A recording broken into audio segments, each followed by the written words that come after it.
Hello friends, welcome to Honey GS classes. మనకి 15th April and 16th April current affairs pending ఉంది. So మనం direct class చెప్పేద్దాం, explain అవసరం లేదు. So first చూస్తే కలర్ బ్లైండ్నెస్ ఉన్న వాళ్ళకి, అంటే వర్ణాంధత్వం ఉన్న వాళ్ళకి ఇన్ని రోజులు ఫిల్మ్ టెలివిజన్ ఇన్స్టిట్యూషన్ ఆఫ్ ఇండియాలో ప్రవేశాన్ని ఇవ్వలేదు. సో ఈ సంస్థ అనేది ఎవరికైతే వర్ణాంధత్వం ఉంటుందో, వర్ణాంధత్వం ఉన్న వాళ్ళకి ఈ ప్రవేశాలు ఇవ్వలేదు. బట్ సుప్రీంకోర్టు ఏమన్నదంటే, మీరు వర్ణాంధత్వం ఉన్నప్పటికీ ప్రవేశాలు ఇవ్వాల్సిందే, కావాలంటే మీ కరికులము మార్చుకోమని చెప్పేసి సుప్రీంకోర్టు తీర్పు చెప్పింది. ఈ నేపథ్యంలో film television institution of India అంటే ఏంటి, ఈ కలర్ బ్లైండ్నెస్ అంటే ఏంటి అని చెప్పేసి మనం డిస్కస్ చేయాల్సి ఉంటుంది. సో ఫస్ట్ చూస్తే film television institution of India అనేది ఒక స్వయం ప్రతిపత్తి సంస్థ. ఓ చట్టం ప్రకారం ఏర్పడలేదు, ఓ రాజ్యాంగబద్ధ సంస్థ కాదు, కానీ ఓ స్వయం ప్రతిపత్తి సంస్థ. సో తన కోర్సు తానే రూపొందించుకుంటుంది, తన యొక్క ఎంప్లాయ్మెంట్ని తానే నియమించుకుంటుంది. సో ఇది జనరల్గా మినిస్ట్రీ ఆఫ్ ఇన్ఫర్మేషన్ కింద పనిచేస్తుంది. సో మినిస్ట్రీ ఆఫ్ ఇన్ఫర్మేషన్ అంటే సమాచార మంత్రిత్వ శాఖ కింద ఇది పనిచేస్తుంది. రైట్. కలర్ బ్లైండ్నెస్ అంటే ఏంటిది? కలర్ని బ్లైండ్, గుర్తించదు, వర్ణాన్ని గుర్తించే అంధత్వం వచ్చింది ఇక్కడ. ఏ వర్ణాలంటే జనరల్గా ఎక్కువ శాతం మందికి గ్రీన్ అండ్ రెడ్ కనిపించదు, సమ్ టైమ్స్ కొంతమందికి బ్లూ కూడా కనిపించదు. అంటే మనకి ఈ మూడేంటి, ప్రైమరీ కలర్స్, ప్రాథమిక రంగులు. సో మన సృష్టిలో ప్రాథమిక రంగులు ఏంటి అంటే బ్లూ, గ్రీన్ అండ్ రెడ్ కదా. అందులో ఈ కలర్ బ్లైండ్నెస్ ఉన్న వాళ్ళకి ఎక్కువ శాతం మందికి గ్రీన్, రెడ్ కనిపించదు, కొంతమందికి బ్లూ కూడా కనిపించదు. వర్ణాంధత్వం అంటే అర్థం ఏంటిదంటే వర్ణాలు కనిపించకపోవడము మరియు వర్ణాల మధ్య తేడాని గుర్తించలేకపోవడము. మన కంటి లోపల కోన్స్ అని చెప్పేసి ఉంటుంది, వర్ణకాలు అని చెప్పేసి ఉంటాం. ఈ వర్ణకాలు లోపిస్తే మనకి వర్ణాంధత్వం అనేది వస్తుంది. ఈ మంచిగా ఉన్న కన్ను, ఈ వర్ణకాలు లోపించిన కన్ను. ఓ టేబుల్ చూసుకుంటే ఈ టేబుల్లో బ్లూ ఉన్నది, గ్రీన్ ఉన్నది, రెడ్ ఉన్నది, బ్లూ ఉన్నది, గ్రీన్ ఉన్నది, రెడ్ ఉన్నది. ఈ మంచిగా ఉన్న కన్ను బ్లూను బ్లూగా గుర్తిస్తుంది, గ్రీన్ అంటది, రెడ్ని రెడ్డే అంటది. ఈ కన్ను ఏదైతే ఉందో, కోన్స్ లోపించిన కన్ను అయితే ఈ బ్లూ, గ్రీన్, రెడ్ను గుర్తించదు, దాని మధ్య డిఫరెన్సెస్ గుర్తించదు. అన్ని గ్రీనే కనిపిస్తాయి, లేదా అన్ని బ్లూయే కనిపిస్తాయి, అన్ని రెడ్డే కనిపిస్తాయి. ఏ కోన్స్ లోపించి ఉంటే ఆ రంగు అనేది కనిపించదు కాబట్టి, సో బిట్వీన్ కలర్స్ని ఆ డిఫరెన్సెస్ గుర్తించలేదు. మనకు ప్రశ్న వస్తుంది, వర్ణాంధత్వం అంటే అర్థం ఏంటిది? వర్ణము గుర్తించలేకపోవడమే కాదు, వర్ణాల మధ్య డిఫరెన్స్ కూడా గుర్తించలేకపోవడము. ఇది ఎలా వస్తుందంటే చాలామందికి బై బర్త్ అండి, అంటే పుట్టుకతోని వచ్చే ఒక జన్యుపర వ్యాధి ఇది. జన్యుపర వ్యాధి అంటే అర్థం ఏంటిది? జన్యువుల్లో లోపాల వల్ల వస్తుంది, డిఎన్ఏలో మార్పుల వల్ల వస్తుంది. ఇది వస్తే ఫస్టే వస్తుంది, లేకుంటే తర్వాత రాదు ఎక్కువ శాతం మందికి అయితే. సో 99% ఇది జన్యుపర వ్యాధి, జెనెటికల్ డిసీజ్ అని చెప్పేసి పిలుస్తాం. సో అది కలర్ బ్లైండ్నెస్ గురించి. సో మనకి ఎటువంటి కలర్స్ కనిపించవు, కలర్ డిఫరెన్సెస్ ఎందుకు గుర్తించడు? కోన్స్ లేకపోవడం వల్ల. Film television institution of India అనేది ఇక మీద వీళ్ళకు కూడా అడ్మిషన్స్ కల్పించాలి, కరికులంలో మార్పులు చేసుకోవాలి. ఆ ఫిల్మ్ టెలివిజన్ సంస్థ అనేది ఏం చేస్తుందంటే మహారాష్ట్రలోని పూణేలో ఉంటుంది, స్వయం ప్రతిపత్తి సంస్థ. ఈ ఫిల్మ్ మేకింగ్లో, ఈ ఎడిటింగ్ వర్క్లో ట్రైనింగ్ అనేది ఇస్తుంది. రైట్. సెకండ్ది వెరీ ఫేమస్ అండి. So quota in promotion. ఎందుకు ఫేమస్ అంటే ఈ ప్రమోషన్స్లో రిజర్వేషన్లు అనే అంశము ఎప్పుడూ వస్తూనే ఉంటుంది పేపర్లో. మళ్ళీ ఎందుకు వచ్చింది వార్తల్లో? ఫస్ట్ ఎందుకు వార్తల్లో ఉంది అంటే, ఈ department of personal and training ఏదైతే ఉందో ఇది ప్రధానమంత్రి ఆఫీస్ కింద పనిచేస్తుంది, అనుబంధంగా పనిచేస్తుంది. డిపార్ట్మెంట్ ఆఫ్ పర్సనల్ ట్రైనింగ్ అనేది ఆల్ గవర్నమెంట్ సెంట్రల్ ఇన్స్టిట్యూషన్కి లేఖలు రాసింది. మీరు ఈ ఎస్సీ ఎస్టీ వాళ్ళ డాటా తీయండి, ఎంతమంది గవర్నమెంట్ ఎంప్లాయీలో ఏ క్యాడర్లో ఎంతమంది ఉన్నారని చెప్పేసి డాటా తీయమన్నది. ఈ డాటా పేరే క్వాంటిఫియబుల్ డాటా, తెలుగులో అయితే పరిమాణాత్మక డాటా. సో మనకి ప్రశ్న వచ్చింది ఏఈఓ ఎగ్జామ్లో, టీఎస్పీఎస్సీ స్టార్టింగ్లో ఎగ్జామ్ పెట్టినప్పుడు క్వాంటిఫియబుల్ డాటా అవసరమని రిజర్వేషన్స్ కల్పించాలంటే సుప్రీంకోర్టు ఎక్కడ చెప్పిందని చెప్పేసి ప్రశ్న వచ్చింది. క్వాంటిఫియబుల్ డాటా అని చెప్పేసి. సో మనకి ఇందుకు వార్తల్లో ఉంది, department of personal and training అనేది ప్రధానమంత్రి ఆఫీస్కి అనుబంధంగా ఉంటుంది. అది ఈ దేశంలో పనిచేస్తున్న ఎస్సీ ఎస్టీ ఎంప్లాయ్మెంట్ ఎంత అని క్యాడర్ ప్రకారం స్ట్రెంత్ తీయమని డాటా అవసరమని ఆల్ గవర్నమెంట్ ఎంప్లాయ్మెంట్కి లేఖలు రాసింది. అందుకు వార్తల్లో ఉంది. రైట్, ఏంటిది ఇప్పుడు ఈ కోటా ఇన్ ప్రమోషన్ మీద, రిజర్వేషన్స్ కల్పించడం మీద ఫస్ట్ రాజ్యాంగం యొక్క స్టాండ్ ఏంటి అంటే రాజ్యాంగంలో ఏమున్నది అసలు. నెక్స్ట్ సుప్రీంకోర్టు యొక్క స్టాండ్ ఏంటి, సుప్రీంకోర్టు ఏం చెప్పింది. లాస్ట్కి గవర్నమెంట్ యొక్క స్టాండ్ ఏంటి. మనం ఈ 3 కోణాల్లో ఈ అంశాన్ని అధ్యయనం చేయాల్సి ఉంటుంది. కన్ఫ్యూజ్ కాకుండా వెరీ ఇంపార్టెంట్ ఇష్యూ అండి. ప్రశ్న అయితే వస్తుంది కంపల్సరీ. గ్రూప్ 1 మెయిన్స్లో వస్తుంది, ఈ పేపర్ 3 పాలిటీలో, లేకుంటే గ్రూప్ 2 ఎస్ఐ లాంటి పేపర్లలో వివిధ కేసెస్ గురించి వస్తుంది. ఫస్ట్ రాజ్యాంగంలో ఏముంది అంటే ఈ పబ్లిక్ ఎంప్లాయ్మెంట్లో రిజర్వేషన్ను కల్పించవచ్చు అని చెప్పేసి వెరీ ఫస్ట్ టైం 16th 4 ఆర్టికల్లో ఉంది. ఆ 15 ఆర్టికల్ అనేది విద్యా సంస్థల గురించి, అడ్మిషన్స్ గురించి, కోర్సు గురించి. 16th ఆర్టికల్ పబ్లిక్ ఎంప్లాయ్మెంట్ గురించి. అందులో 16th 4 అనేది ఎస్ రిజర్వేషన్స్ అనేది పబ్లిక్ ఎంప్లాయ్మెంట్లో కల్పించవచ్చు అని ఉంటుంది. ఎవరికి మరి అంటే సోషల్ పరంగా, సోషల్లీ అండ్ ఎడ్యుకేషనల్లీ. గుర్తుపెట్టుకోవాలి, సామాజికంగా విద్యాపరంగా బ్యాక్వర్డ్ క్లాసెస్ ఎవరైతే ఉంటారో, వెనుకబడి ఉంటారో వాళ్ళకి కల్పించవచ్చు. నాట్ ఎకనామికల్లీ అంటే ఎవరు వస్తారు, ఎస్సీ వస్తుంది, ఎస్టీ వస్తుంది, ఓబీసీ వాళ్ళు కూడా ఇక్కడనే వస్తారు. సో ఎస్సీ ఎస్టీ ఓబీసీ వర్గానికి ప్రభుత్వ ఉద్యోగాల్లో రిజర్వేషన్లు కల్పించవచ్చు అని చెప్పేసి 16th 4 పేర్కొంటుంది. ఈబీసీ వాళ్ళకు ఉంది కదా అంటే ఎస్ ఇప్పుడు ఉన్నది. 16th 6 అనే ఆర్టికల్ 103వ సవరణ చట్టం ద్వారా తీసుకొచ్చిండు. దీని ప్రకారం ఈబీసీ వాళ్ళకి, I mean economically backward classes ఎవరైతే ఉన్నారో వాళ్ళకి 10% కల్పించవచ్చు అని చెప్పేసి మనకి కొత్త సవరణ చట్టం అనేది వచ్చింది. సుప్రీంకోర్టు ఇంకా దీన్ని ఆమోదించలేదు. కేసెస్ అనేది ఈ మే మంత్లో మనకి తీర్పు అనేది వస్తుంది. ఈ మే మంత్లో హీరింగ్ వస్తుంది. ఎకనామికల్ క్రైటీరియా ఆధారంగా ప్రభుత్వ ఉద్యోగాల్లో రిజర్వేషన్లు కల్పించవచ్చా లేదా అని చెప్పేసి కేసు పెండింగ్ ఉన్నది. ఈ కరోనా కారణంగా డైరెక్ట్ హీరింగ్ సాధ్యం కాదని చెప్పేసి పెండింగ్లో పెట్టింది. ఇది మే మాసంలో వస్తుంది, చూద్దాం అది ఏమవుతుందని చెప్పేసి. ఇప్పటికైతే మనకి socially, educationally and economically backward క్లాసెస్కి ప్రభుత్వ ఉద్యోగాల్లో రిజర్వేషన్లు కల్పించవచ్చు.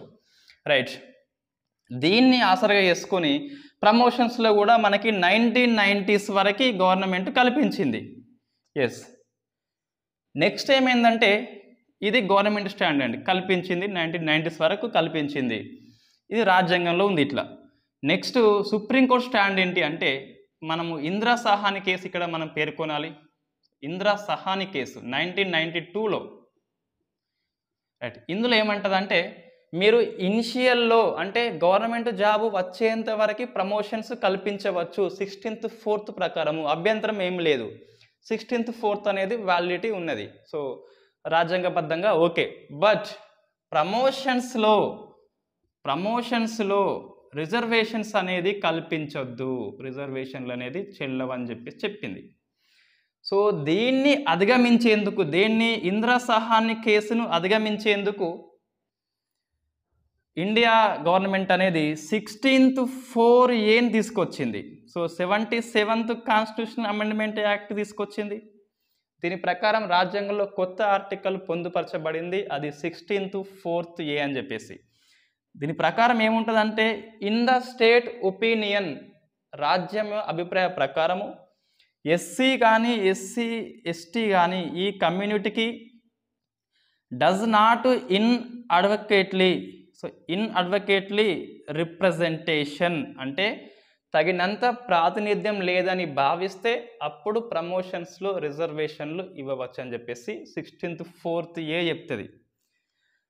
రాజ్యం యొక్క అభిప్రాయ ప్రకారము, ఇన్ స్టేట్ అంటే ఇక్కడ స్టేట్ గవర్నమెంట్ కాదు, సెంట్రల్ ఐదర్ స్టేట్ వస్తుంది. సో రాజ్యం యొక్క అభిప్రాయం ప్రకారము ప్రభుత్వ ఉద్యోగాల్లో తగినంత ప్రాతినిధ్యం లేదని భావిస్తే ప్రమోషన్స్లో రిజర్వేషన్లు ఇవ్వచ్చు 16th 4 అని చెప్తుంది. రైట్, మళ్ళీ ఇది సుప్రీంకోర్టుకి వెళ్ళింది, మళ్ళీ ఒకసారి ఇది రాజ్యాంగ సవరణ చేయబడింది. సో దీని ప్రకారం గవర్నమెంట్ అనేది ప్రమోషన్స్ అనేది ఇస్తుంది. సో దీంట్లో బీసీ వాళ్ళు ఉంటారు కదా, సో వాళ్ళు సుప్రీంకోర్టుకి వెళ్ళిండు. ఒక BC Nagaraju. So Nagaraju versus union of India 2006 case అండి ఇది. కేసెస్ పేరు గుర్తుపెట్టుకోవాలి. ఇందులో ఈ 16th 4A అనేది సుప్రీంకోర్టులో సవాల్ చేయబడింది. రైట్, సుప్రీంకోర్టు ఏమన్నది? 16th 4Aని కొట్టివేయలేదు, రాజ్యాంగబద్ధమే. ఎస్, రాజ్యాంగబద్ధమే. కానీ కొన్ని టెస్ట్ పాస్ కావాలి. ఒక వర్గానికి ప్రమోషన్స్లో రిజర్వేషన్లు కల్పించాలంటే కొన్ని టెస్టులు పాస్ కావాలి. ఫస్ట్ ఏంటిదంటే ఆ వర్గం అనేది నువ్వు చూపెట్టాలి సోషల్లీ ఎడ్యుకేషనల్లీ బ్యాక్వర్డ్ క్లాసెస్ అని చెప్పేసి.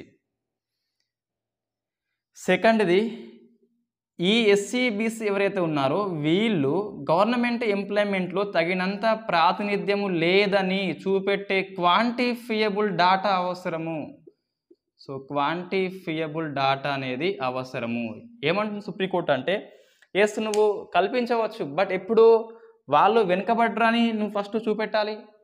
నెక్స్ట్ డాటా అనేది అవసరము, క్వాంటిఫియబుల్ డాటా అనేది అవసరము. థర్డ్ ఇంకేమన్నదంటే, ఈ రిజర్వేషన్స్ కల్పించేటప్పుడు 335 ఆర్టికల్ను దృష్టిలో పెట్టుకోవాలి. ఐ మీన్ ఏది, అడ్మినిస్ట్రేషన్ పరిపాలన సామర్థ్యము కుంటుపడకుండా చూసుకోవాలి నువ్వు. సో అడ్మినిస్ట్రేటివ్ ఎఫిషియన్సీ అనేది దెబ్బతినద్దు. ఏమంటుంది, ఒక త్రాసు అనుకుంటే ఈ త్రాసుకు ఒకవైపు 16th 4A ఓకే, ఏంటిది ప్రమోషన్స్లో రిజర్వేషన్లు, ఇంకోవైపు 335 ఆర్టికల్ ఉన్నది, ఇదేంటిది పరిపాలన సామర్థ్యం అనేది కుంటుపడద్దు. సో ఈ రెండింటిని బ్యాలెన్స్ చేసుకుంటూ నువ్వు రిజర్వేషన్లు కల్పించాలి అని చెప్తుంది. ఈ 3 మనం గుర్తుపెట్టుకోవాలి. ఈ 3 టెస్ట్ పాలసీ అంటాం. ఒక వర్గానికి రిజర్వేషన్ కల్పించాలంటే ఈ 3 టెస్టులు పాస్ కావాలి. ఒకటి, ఆ వర్గం వెనుకబడ్డది, ఆ వర్గానికి ఉద్యోగాలు లేవు. మూడోది 335 దృష్టిలో పెట్టుకోవాలి, అంటే పరిపాలన సామర్థ్యం దృష్టిలో పెట్టుకోవాలి అని చెప్పేసి బ్యాలెన్స్ చేసుకోవాలి. దీన్ని ఏమంటామంటే లెవెల్ ప్లేయింగ్ ఫీల్డ్ అంటాం. దీన్ని లెవెల్ ప్లేయింగ్ ఫీల్డ్ అంటే ఏంటిదంటే, ఇక్కడ రేస్ ఉన్నది, ఈ బీసీ ఈ ఓసీ వాళ్ళేమో ఇక్కడ నుంచి స్టార్ట్ చేస్తున్నారు, ఎస్టీ వాళ్ళు ఇక్కడ స్టార్ట్ చేస్తున్నారు. సో వీళ్ళు ఇక్కడికి వచ్చేందుకు ఈ రిజర్వేషన్స్ అనేది పనికొస్తాయి. సమానత్వానికి అడ్డంకి కాదు రిజర్వేషన్ అంటే. రిజర్వేషన్ అనేది ఈ సమానత్వాన్ని చేరుకునేందుకు ఒకానొక సాధనం అని చెప్పేసి చెప్పింది సుప్రీంకోర్టే చెప్పింది. ఇటీవల నీట్ కేసులో చెప్పింది. ఏమంటుంది, రిజర్వేషన్ అనేది ప్రతిభకు అడ్డంకి కాదు. ఈ ఎస్సీ ఎస్టీ వాళ్ళు వెనుకబడి ఉన్నారు, వీళ్ళు ఇక్కడికి వచ్చేందుకు ఇవి పనిచేస్తాయి. దీన్నే లెవెల్ ప్లేయింగ్ ఫీల్డ్ అంటాం. మీరు రిజర్వేషన్లు కల్పించేటప్పుడు లెవెల్ ప్లేయింగ్ ఫీల్డ్ దృష్టిలో పెట్టుకోవాలి, ఇంకోటి అడ్మినిస్ట్రేటివ్ యొక్క ఎఫిషియన్సీ అనేది దృష్టిలో పెట్టుకోవాలని చెప్పేసి అంటుంది. రైట్, మళ్ళీ సుప్రీంకోర్టు కొన్ని రోజులకి 2018లో ఈ జర్నైల్ సింగ్ వర్సెస్ లక్ష్మీ నారాయణ గుప్తా అని చెప్పేసి ఫేమస్ కేసు, 2018 కేసు అది. దీని ప్రకారము క్వాంటిఫియబుల్ డాటా అవసరం లేదు అన్నది. జర్నైల్ సింగ్ వర్సెస్ లక్ష్మీ నారాయణ గుప్తా కేసులో 2018 కేసులో డాటా అవసరం లేదు. ఎందుకు అంటే, అరే ఎస్సీ ఎస్టీ అంటేనే వెనుకబడ్డ వాళ్ళు, మళ్ళీ కొత్తగా చూపెట్టేది ఏముందని చెప్పేసి సుప్రీంకోర్టే చెప్పింది. సో రిజర్వేషన్లు వద్దు అనలేదు, ఏమన్నదంటే క్వాంటిఫియబుల్ డాటా అనేది అవసరం లేదన్నది. సో గవర్నమెంట్ కన్ఫ్యూజ్ అయింది. ఒరే నువ్వు ఒకసారి కావాలంటావు, ఒకసారి వద్దంటావు, నేను కన్ఫ్యూజ్ అయిపోతున్నా, క్లారిటీ చెప్పు అంటే, సో 2022 ఫిబ్రవరిలో లాస్ట్ మంత్, అంతకుముందు మంత్లో సుప్రీంకోర్టు క్లారిటీ ఏమన్నా అంటే, ఎస్ డాటా అవసరమే. సో నేను కన్ఫ్యూజ్ అయినా మీరు కన్ఫ్యూజ్ అవుతున్నారు అని చెప్పేసి నేను క్లారిటీ చెప్తున్నా. ఇక ఏమంటుంది, తన కేసుని పునఃసమీక్ష చేసి అధికారం సుప్రీంకోర్టుకు ఉన్నది, చేసి ఎస్ ఫైనల్గా డాటా అవసరము. సో డాటా అనేది కంపల్సరీ అవసరము. ఏ డాటా, ఎస్సీ ఎస్టీ కమ్యూనిటీకి గవర్నమెంట్ హయ్యర్ క్యాడర్లో ప్రాతినిధ్యం లేదని చూపెట్టే డాటా అవసరము. నెక్స్ట్ ఈ డాటాకి ప్రామాణికం ఏంటిదంటే నువ్వు డాటాను ఎట్లా తీస్తావు, ఆ మెజర్స్మెంట్ ఏంటంటే నేను చెప్పాను, నేను ఇక్కడ నువ్వే చూసుకోవాలి. అంటే ఏంటిది, గవర్నమెంట్ యొక్క విచక్షణకు వదిలేసింది ఆ డాటా ఎట్లా తీయాలని చెప్పేసి. కాదు లాస్ట్కి ఏమన్నా అంటే మీరు ఎస్సీ ఎస్టీ మొత్తానికి డాటా తీయకండి, క్యాడర్ ప్రకారం తీయండి. క్యాడర్ మీన్స్ గ్రూప్ ఏలో ఎంతమంది ఎంప్లాయీస్ ఉన్నారు, గ్రూప్ బిలో ఎంత ఉన్నారు, గ్రూప్ సిలో, గ్రూప్ డిలో ఐఏఎస్ ఎంత, ఐపీఎస్ ఎంత, అట్లా తీయాలని చెప్పేసి కొన్ని సలహాలు ఇచ్చింది గవర్నమెంట్కి. రైట్, దీని ప్రకారం ఇప్పుడు డిపార్ట్మెంట్ ఆఫ్ పర్సనల్ ట్రైనింగ్ అనేది డాటా తీస్తుంది. సో ఇందుకు మనకి ఇది వార్తల్లో ఉంది కాబట్టి మనం కేసులు గుర్తుపెట్టుకోవాలి. ఇంద్ర సహాని కేసు రిజర్వేషన్లు చెల్లవని చెప్పింది, ప్రమోషన్స్లో చెల్లవని చెప్పింది. Nagaraju case as validity but data అనేది అవసరము. జర్నల్ సింగ్ కేసులో డాటా వద్దు అన్నది. సో గవర్నమెంట్ కన్ఫ్యూజ్ అయిపోయింది, తిరిగి క్లారిటీ అడిగితే లాస్ట్కి అయితే డాటా అవసరం అన్నది గవర్నమెంట్ విచక్షణ మీదకి వదిలిపెట్టింది. క్యాడర్ ప్రకారం తీయమన్నది డాటా. సో మనకి 3 అంశాలు గుర్తుపెట్టుకోవాల్సి ఉంటుంది జర్నల్ సింగ్ కేసు ప్రకారము. రైట్, ఇది రిజర్వేషన్స్ ఇన్ ప్రమోషన్స్ మీద. ఇక్కడ మనకి ఏంటి అంటే ముఖ్యంగా చాలామంది దీన్ని వ్యతిరేకిస్తారు, కొంతమంది సమర్థిస్తారు. అది కాంట్రవర్సీ ఎప్పుడు ఉంటుంది. ఇన్ని రోజులు ఓసీ వాళ్ళు ఏమన్నారు అంటే రిజర్వేషన్లు వ్యతిరేకించిండ్రు, వాళ్ళే ఇప్పుడు how to take EBC certificate doubt అది. రైట్, ఒక సర్టిఫికేట్ కోసం ఇప్పుడు చాలామంది తనలాడుతున్నారు ఈ ఈబీసీ కోసము. ఇన్ఫ్యాక్ట్ ఈ ఈబీసీ వాళ్ళు ఇంతకుముందు, అంటే నేను ఇక్కడ ఎవరిని ఉద్దేశిస్తలేను, జనరల్గా చెప్తున్నా, అంటే ఏదైనా మనంత వరకు వచ్చే వరకు అది చెడ్డది, మనకు ఉపయోగం ఉంటే మంచిది. రైట్, రిజర్వేషన్ల మీద ఎవరి స్టాండ్ వాళ్ళకు ఉంటుంది. సో నెక్స్ట్ ఏంటి, గవర్నమెంట్ స్టాండ్ ఏంటి అంటే కల్పిస్తుంది. Next so Mushtaq Ahmad Zargar. Right, Mushtaq Ahmad Zargar ఇతన్ని ఈ ఊపా చట్టము, సో ఊపా చట్టము 2019 ప్రకారము టెర్రరిస్ట్గా డిసిగ్నేషన్ ఇచ్చింది. ఇది మనకి వార్తల్లో ఉంది, ఇది మనకి వార్త. ముస్తక్ అహ్మద్ జర్గర్ ఆల్ ఉమర్ అని చెప్పి సంస్థ ఉంటుంది, ఆల్ ఉమర్ ముజాహిదీన్ సంస్థ పేరండి ఇది. ఆల్ ఉమర్ ముజాహిదీన్కి చెందిన ముస్తక్ అహ్మద్ జర్గర్ని ఉపా చట్టము 2019 యాక్ట్ ప్రకారము ఉగ్రవాదిగా గుర్తించింది. సో మనం ఏం అధ్యయనం చేయాలి, ఉపా అంటే మనకు తెలుసు ఆల్రెడీ.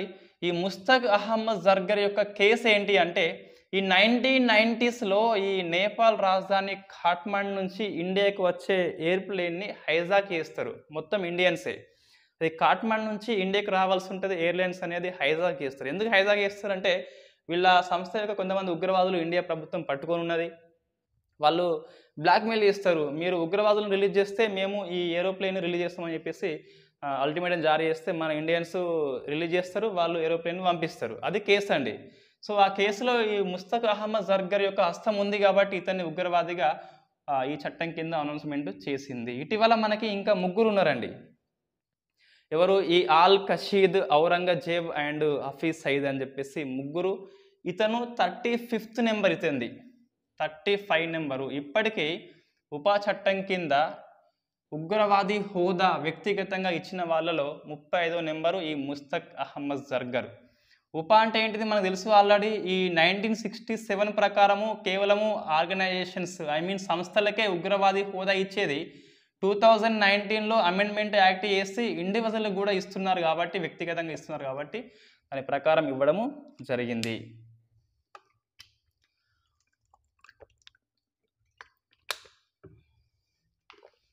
మళ్ళీ ఊపా ఇక్కడ ఎప్పుడూ అవసరం లేదు, మొన్న చెప్పిన మనం ఆల్రెడీ. అది ఎట్లా వచ్చింది, ఎందుకు తీసుకొచ్చిండ్రు, TADA POTA. Right, next Manoj Soni. ఈయనెవరంటే యూనియన్ పబ్లిక్ సర్వీస్ కమిషన్కి కొత్త చైర్మన్. సో రాష్ట్రపతి నియామకం చేసినాడు ఈ మనోజ్ సోన్ని. ఈ ప్రదీప్ కుమార్ జోషి ప్లేస్లో రిప్లేస్మెంట్ అయినాడు ఈ మనోజ్ సోని అని చెప్పేసి. సో మనము ఈ అపాయింట్మెంట్ గుర్తుపెట్టుకోవాలి. ఫస్ట్ అయితే యూపీఎస్సీ అనేది ఫస్ట్ ఎలా వచ్చిందంటే మనకి ఈ 1919 చట్టం ప్రకారము పబ్లిక్ సర్వీస్ కమిషన్ అనేది వెరీ ఫస్ట్ టైం 1926లో ఏర్పడింది. ఇయర్ గుర్తుపెట్టుకోవాలి. 1919 చట్టం ప్రకారము పబ్లిక్ సర్వీస్ కమిషన్ అనేది 1926లో ఏర్పడింది. తర్వాత 1935 చట్టం ప్రకారము federal public service commission central government state government మధ్య ఏర్పడింది. సో ఇది ఫెడరల్ పబ్లిక్ సర్వీస్ కమిషన్. ఇదే 1950 జనవరి 26న రాజ్యాంగం అమల్లోకి వచ్చినప్పుడు యూనియన్ పబ్లిక్ సర్వీస్ కమిషన్గా పేరు మార్చుకున్నది, యూపీఎస్సీగా మారింది. సో మనకి 315 ఆర్టికల్ యూపీఎస్సీ గురించి పేర్కొంటుంది కాబట్టి అది ఏ సంస్థ, ఒక సంస్థ యొక్క నేమ్ అనేది రాజ్యాంగంలో ఆర్టికల్ రూపంలో ఉంటే ఆ సంస్థ అనేది స్టాచ్యుటరీ బాడీ కాదు, కాన్స్టిట్యూషనల్ బాడీ లేదా రాజ్యాంగబద్ధ సంస్థ. సో రాజ్యాంగబద్ధ సంస్థ. సో మనకు ప్రశ్న వస్తుందండి, ఈ యూపీఎస్సీ ఉన్ను joint public service commission and state public service commission TSPSC లేదా ఏబిపిఎస్సీ కావచ్చు, ఈ చైర్మన్స్ని ఎవరు నియమిస్తారంటే ఇక్కడ రాష్ట్రపతి, రాష్ట్రపతి, బట్ ఇక్కడ గవర్నర్ నియమిస్తాడు. ఇది రాజ్యాంగబద్ధ సంస్థ, ఇది రాజ్యాంగబద్ధ సంస్థ కానే కాదు, చట్టబద్ధ సంస్థ.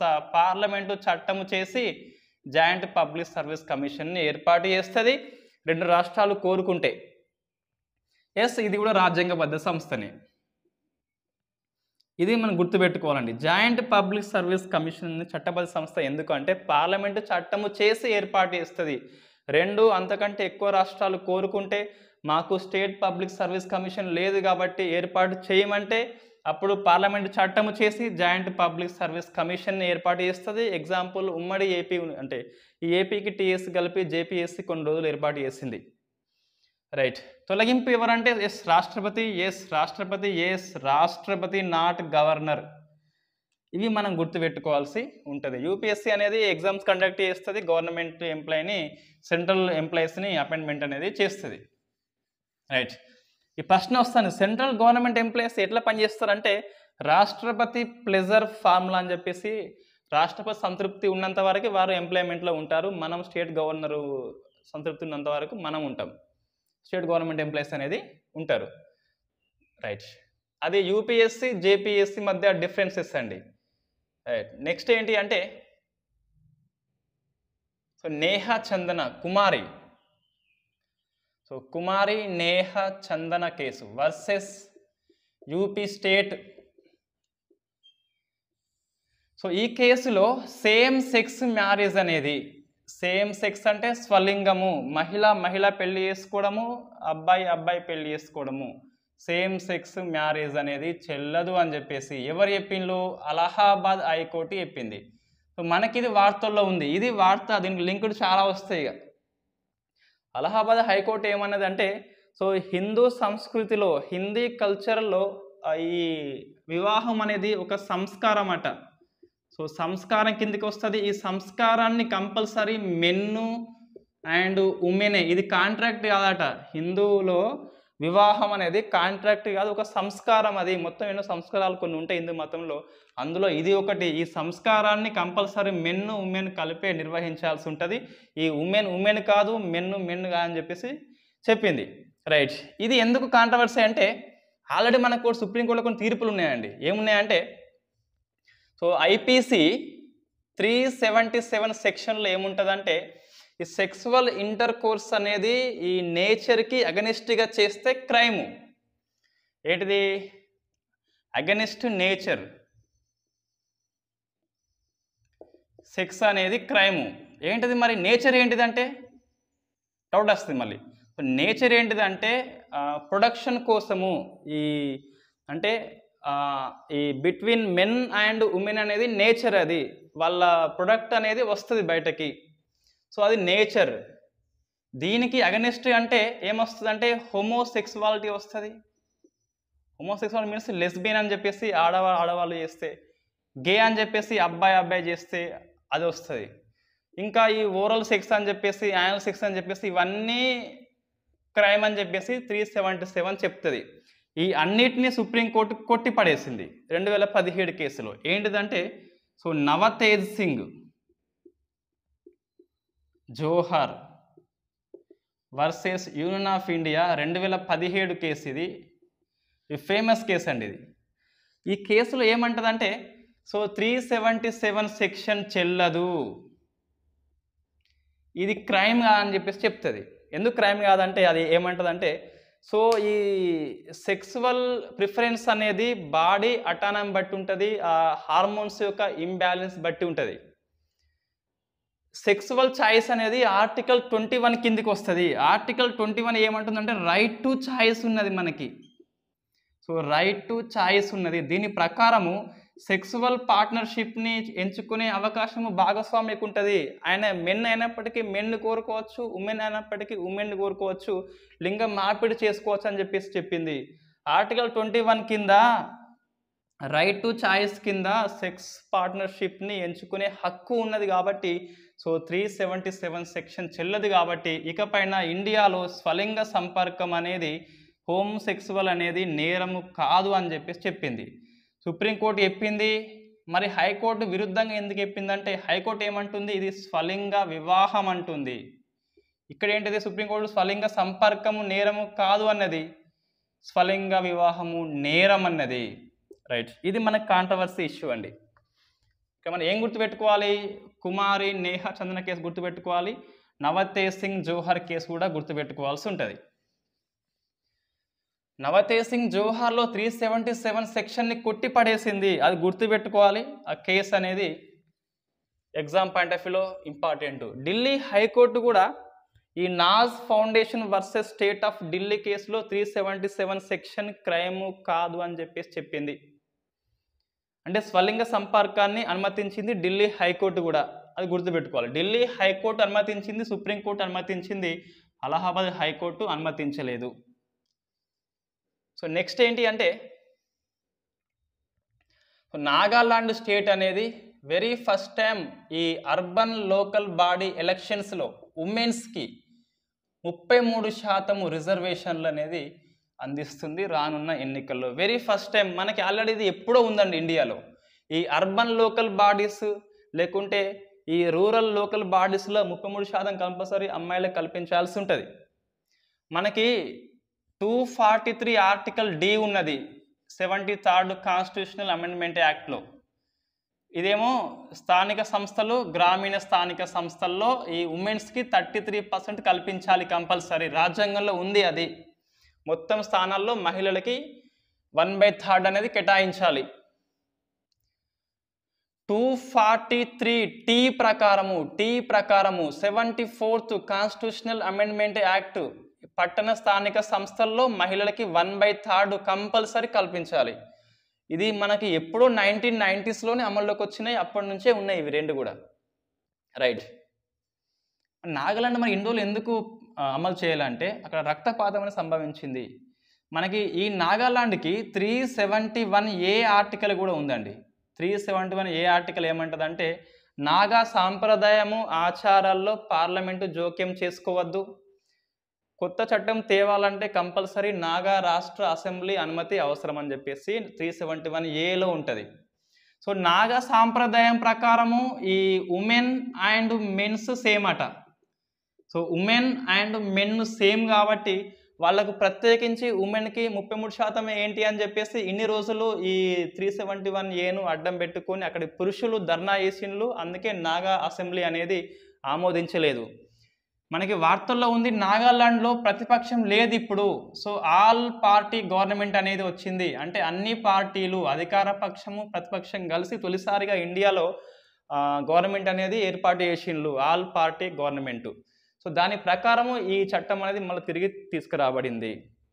సో 371A ప్రకారము నాగా సాంప్రదాయము ఆచారాల్లో పార్లమెంటు జోక్యం చేసుకోవద్దు. ఈ చట్టం అనేది ఇంప్లిమెంట్ చేయాలంటే నాగాలాండ్ యొక్క అసెంబ్లీ ఆమోదం అవసరము. దీని ప్రకారము ఇటీవల ఈ urban local body civic body ఎలక్షన్స్లో ఉమెన్స్కి 33%ని ఆమోదించింది.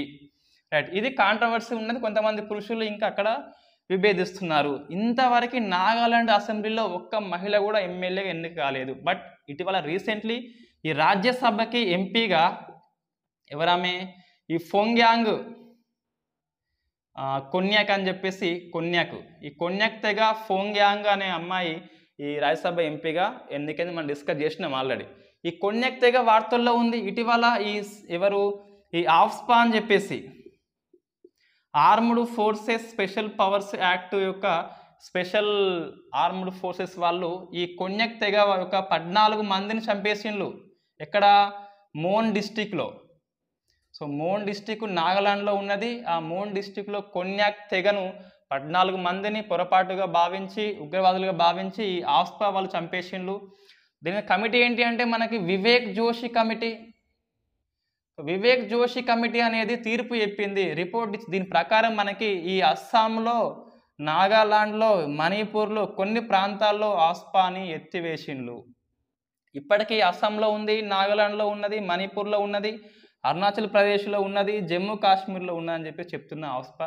అంతా మనం డిస్కస్ చేసింది ఇదంతా. కొన్యాక్ తెగ 14 మంది చంపడము, ఆఫ్స్పా అంటే ఏంటి, ఎలా వచ్చింది అని చెప్పేసి ఈ వివేక్ జోషి కమిటీ ఈ 3 రాష్ట్రాల్లో కొన్ని ప్రాంతాల్లో లిఫ్ట్ చేసిండ్రు. ఇంకా నాగాలాండ్ మనం ఎక్కడ వార్తల్లో ఉంది అంటే ఇటీవల ఆసియా డెవలప్మెంట్ బ్యాంక్ అనేది $2 మిలియన్ అనేది అప్పుగా ఇస్తుంది. ఎందుకంటే ఈ క్లైమేట్ చేంజెస్ వల్ల అర్బన్కి ఎటువంటి విపత్తు రావద్దని చెప్పేసి దానికోసము ఈ ఆసియన్ డెవలప్మెంట్ బ్యాంక్ అనేది $2 మిలియన్ ఇచ్చింది.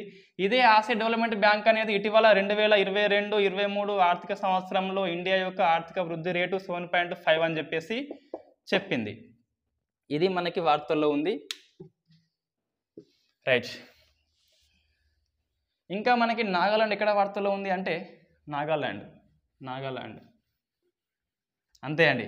ఒకటి మోన్ కాల్పులు, వివేక్ జోషి కమిటీ, ఆఫ్స్పా ఎత్తివేత కొన్ని డిస్టిక్లలో, ప్లస్ ఈ ఆసియా డెవలప్మెంట్ బ్యాంక్ దగ్గర రుణం అయితే తెచ్చుకుంది. ఇది నాగాలాండ్. మళ్ళీ రాజ్యసభ ఎంపీ ఆ కొన్యాక్ మహిళ గుర్తుపెట్టుకోవాలి. వెరీ ఫస్ట్ టైం ఒక మహిళ ఎంపీ అనేది వెళ్ళిపోయింది ఈ నాగాలాండ్ రాష్ట్రం నుంచి. ఒక్క అసెంబ్లీలో ఒక్క అమ్మాయి కూడా లేదు. నెక్స్ట్ ఎకనామీ అండి. సో ఎంఎస్ఎంఈ అని చెప్పేసి ఏంటిది? మైక్రో స్మాల్ మీడియం ఎంటర్ప్రైజెస్, సూక్ష్మ చిన్న అని చెప్పేసి. రైట్. ఇక్కడ ఒక డాటా తీసిండు, గవర్నమెంట్ డాటా గుర్తుపెట్టుకోవాలి. ఓబీసీ వాళ్ళట మొత్తం ఎంఎస్ఎంఈలో 30% మంది ఉన్నారట. ఓబీసీ వాళ్ళ యొక్క ఎంఎస్ఎంఈ, స్మాల్ ఇండస్ట్రీస్ అని చెప్పేసి, మీడియం అని చెప్పేసి ఓబీసీ వాళ్ళే 30% ఉన్నాయి. ఇందులో ఫస్ట్ ఎవరంటే తమిళనాడు, సెకండ్ మహారాష్ట్ర, థర్డ్ వచ్చేసి రాజస్థాన్. సో ఇదే సేమ్ ఎంఎస్ఎంఈ లాస్ట్ ఫిబ్రవరి మాసంలో ఎస్సీ డాటా తీసింది. ఈ ఎస్సీ డాటా చూస్తే మొత్తం ఎంఎస్ఎంఈ పరిశ్రమల్లో ఈ ఎస్సీ వాళ్ళకి 6% ఉన్నాయట. సో ఫస్ట్ ఎవరంటే మహారాష్ట్ర, సెకండ్ ఎవరంటే తమిళనాడు, థర్డ్ ఎవరంటే రాజస్థాన్. రైట్. ఈ బీసీలో ఫస్ట్ తమిళనాడు, సెకండ్ మహారాష్ట్ర. ఎస్సీకి వస్తే అది ఉల్టా పల్టా అయింది. ఓబీసీ వాళ్ళు 30%, ఎస్సీ వాళ్ళు 6%. ఆ డాటా మనం గుర్తుపెట్టుకోవాలి. ఈ ఎంఎస్ఎంఈ యొక్క నిర్వచనం మన ప్రశ్న వస్తుంది ఎకనామీలో. సర్వీస్ పరంగా అండ్ ఉత్పత్తి పరంగా సేవల పరంగా. నెక్స్ట్ ఏంటి అంటే production linked incentive scheme. So production linked incentive scheme, PLI అని చెప్పేసి. ఈ స్కీమ్ అనే మొత్తం 13 సెక్టార్స్లో అప్లై చేస్తుండ్రు. 13 రంగాల్లో అప్లై చేస్తున్నారు. ఇప్పుడైతే ప్రజెంట్ అయితే మనకి వార్తల్లో ఉన్నది టెక్స్టైల్ రంగము. సో వస్త్ర పరిశ్రమల్లో production linked incentive scheme apply చేస్తున్నారు. దీంట్లో ఏముంటుంది అంటే ఈ టెక్స్టైల్ రంగంలో మ్యానుఫ్యాక్చర్ని ఎంకరేజ్మెంట్ చేయాలి, ఉత్పత్తిని ఎంకరేజ్మెంట్ చేయాలి, ప్లస్ ఎగుమతులు కూడా ఎంకరేజ్మెంట్ చేయాలని చెప్పేసి 2 లక్షలుగా ఈ పిఎల్ఐ స్కీమ్ని టెక్స్టైల్ రంగంలో అప్లై చేస్తున్నారు. రానున్న 5 ఇయర్స్ టైంలో సుమారుగా 10,630 కోట్లు అనేది ఇది ఫండింగ్ అనేది ఇస్తుంది టెక్స్టైల్ ఇండస్ట్రీకి ఈ ప్రొడక్షన్ లింక్డ్ ఇన్సెంటివ్ స్కీమ్ అని చెప్పేసి. ఎంత? 10,630. చేంజ్ ఎంత ఉందో మొత్తం మీద. మనం ఇటువంటివి ఉన్నప్పుడు 10.6 కోట్లు అంటే ఈజీగా గుర్తుంటుంది. 10.6 అని చెప్పేసి టెక్స్టైల్ వాళ్ళకి ఇస్తున్నారు. దీంతోపాటు ఈ ఏప్రిల్ 14 నుంచి సెప్టెంబర్ 2022 వరకు ఈ కాటన్ యొక్క ఇంపోర్ట్ మీద డ్యూటీ అనేది తొలగించింది. సో నువ్వు ఎంతైనా పత్తిని దిగుమతి చేసుకోవచ్చు. ఎందుకంటే నువ్వు టెక్స్టైల్ రంగానికి ఎక్స్పోర్ట్ చేయాలంటే నీ దగ్గర ముడి సరుకు ఎక్కువ ఉండాలి. సో కాటన్ను ఇంపోర్ట్ చేసుకోవచ్చు, దాని మీద సుంకం అనేది ఉండదు. సో జీరో డ్యూటీ అప్లై చేస్తుంది. ఎంత అంటే మనకి ఒక 6 months టైం అనేది ఇది అమల్లో ఉంటుంది. సో మనం గుర్తుపెట్టుకోవాలి, పత్తి దిగుమతి మీద సుంకం అనేది లేదు. ఇప్పుడు ఎంతైనా దిగుమతి చేసుకోవచ్చు. ఇది మనకి టెక్స్టైల్ గురించి.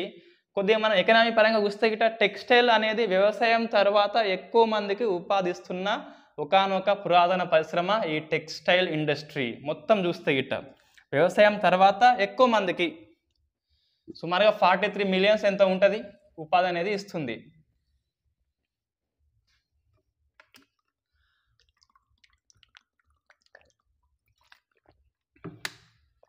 Next science and technology. So Bengal, monitor, lizard. ఇది బల్లి కాదండి, ఒక ఉడుము. ఇది ఉడుము అత్యంత అరుదైన ఉడుము అని చెప్పేసి పిలుస్తాం. ఈ ఉడుమిని 4 members గ్యాంగ్ రేప్ చేసిండండి. సో 4 members గ్యాంగ్ రేప్ చేస్తే మనకు పేపర్లో వస్తుంది అంటే ఎస్ పేపర్లో వస్తుంది. ఎందుకంటే ఇది జరిగిన పార్క్ ఏంటిది, ఆ పార్క్ అనేది వార్తల్లో ఉంది. సో సహ్యాద్రి నేషనల్ పార్క్ అని చెప్పేసి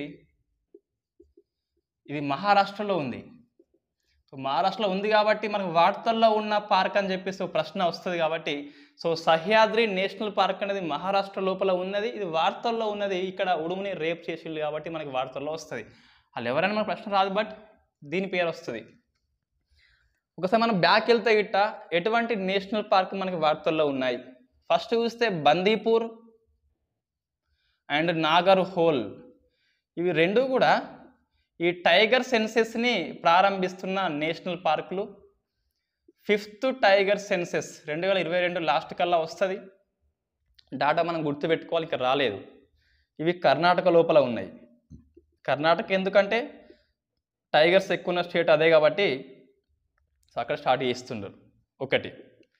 రెండవది సరిస్కా ఉంది మన వార్తల్లో. సరిస్కా ఎక్కడ ఉంది, రాజస్థాన్లో ఉన్నది. ఇదెందుకు వార్తల్లో ఉంది అంటే సరిస్కా నేషనల్ పార్క్లో మంటలు వ్యాపించాయి, సగం అడవి కాలిపోయింది కాబట్టి వార్తల్లో ఉన్న ఒకానొక నేషనల్ పార్కు. సో ఫక్కీ, అరుణ ఫక్కును నవ్వింది. సో ఫక్కీ అనేది ఎక్కడ ఉంది, అరుణాచల్ ప్రదేశ్లో ఉన్నది. ఎందుకు వార్తల్లో ఉంది అంటే మనకి ఈ నేషనల్ టైగర్ కన్జర్వేటివ్ అథారిటీ యొక్క సమ్మిట్ అనేది మీటింగ్ అనేది ఎప్పుడు ఇంతవరకు జరిగేది ఢిల్లీలో జరుగుతుంది. But very first time out side Delhi జరిగింది ఫక్కీలో కాబట్టి ఇంపార్టెంట్. ఎవ్రీ ఇయర్ జరిగే ఢిల్లీలో వెరీ ఫస్ట్ టైం ఫక్కీ కాబట్టి గుర్తుపెట్టుకోవాలి. సో సరిస్కా వచ్చింది. ఇంకోటి Kaziranga. So Kaziranga national park ఇది ఎక్కడ ఉంది, అస్సాంలో ఉంది. సో ఎందుకు వార్తల్లో ఉంది అంటే ఇక్కడ ఈ ఒంటి కొమ్ము ఖడ్గమృగం లెక్కింపు అయింది. సో 2413 ఉండే ప్లస్ 200 పెరిగినాయి, 2613 అయిపోయింది. ఖడ్గమృగాల సంఖ్య రైను అని చెప్పేసి పిలుస్తుంది దాన్ని. ఇవి మనకు వార్తల్లో ఉన్న పార్కులు అండి. ఇంకోటి బెంగాల్ మానిటర్ లిజార్డ్ అని చెప్పేసి 1972 ఈ వైల్డ్ లైఫ్ ప్రొటెక్షన్ చట్టం ప్రకారము దీన్ని రిజర్వ్ స్పైసెస్గా గుర్తించడం జరిగింది. అంటే అత్యంత అరుదైన జాతి కాబట్టి సో దీన్ని ఎట్లా రిజర్వ్డ్ స్పైసెస్గా గుర్తించారు వైల్డ్ లైఫ్ ప్రొటెక్షన్ యాక్ట్ ప్రకారం. కాబట్టి దీన్ని గుర్తుపెట్టుకోవాలి. వాళ్ళకి 7 years కంటే ఎక్కువ శిక్ష అయితే పడుతుంది. రిజర్వ్ స్పైసెస్ అంటే ఏవైతే అత్యంత అరుదుగా ఉంటాయో వాటిని ఆ జాబితాలో చేరుస్తారు. Wild life protection act 19